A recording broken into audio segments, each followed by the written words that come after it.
Hey, look, you made it. Thanks, and make sure you give yourself a like on this video and leave a comment underneath whenever I say something that you might agree or disagree with. Now let's go to the video. One thing is, how do you know the right person to respond to, even setting a proper boundary between you and now the audience? In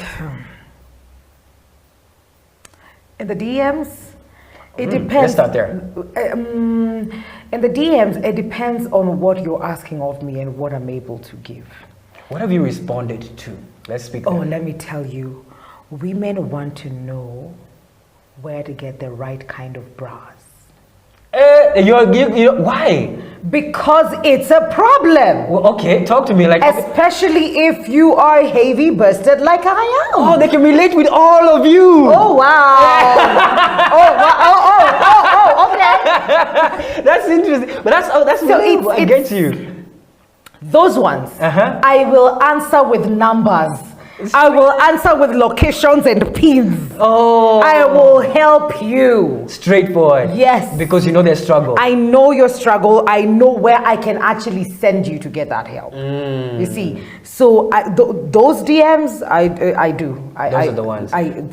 Now, how about when you're actually now in public now? How do you politely decline, let's say, a selfie, or how do you politely decline that when in fact you're not in the mood or something like that? I'll just say no.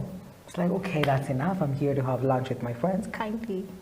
That's okay for now. Let's just be like, that's okay for now. And people, do Kenyans respect boundaries?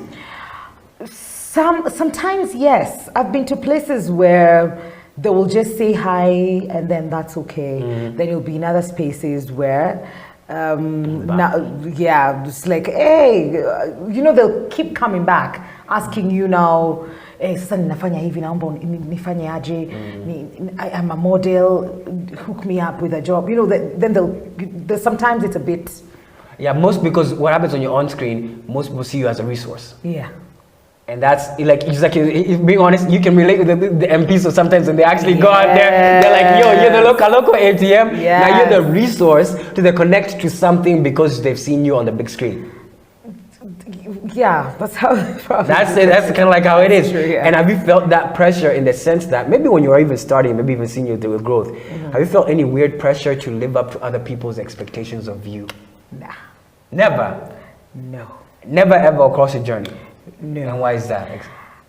I come from a very close-knit family.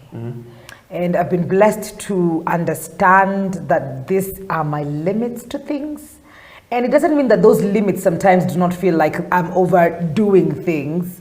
It might feel that unajua pengine tone down here, but I've always been sort of like a crusader of live within your means, like be able to be comfortable with what you have.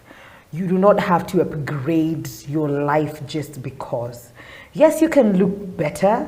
Yes, you can, go to the gym, you can eat well, maybe you can... some places or something. Yeah, but you don't have to do it if you can't afford it. And I don't have to do it just because you bought a Range and me and Meka Extra over here going 7 years to Koapa to Kishanga, we are just going to the Mek, we're just going to the Mek, like I don't have to do it just because you're doing something. I don't have to do it because the world is looking at me. I don't have to leave at a certain place just because nikufanya usikie vizuri. What made that reassurance in your head? Like, did you already have that in your head before even getting into it? Because, no. You do not have that. I don't know.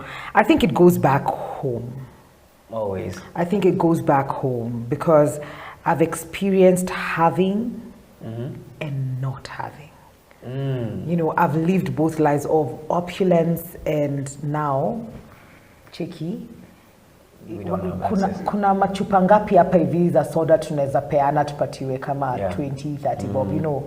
I've lived both lives and I know that money you have one day, money you don't have the next. It's what you do in between when you have the money to help you when you do not actually have money.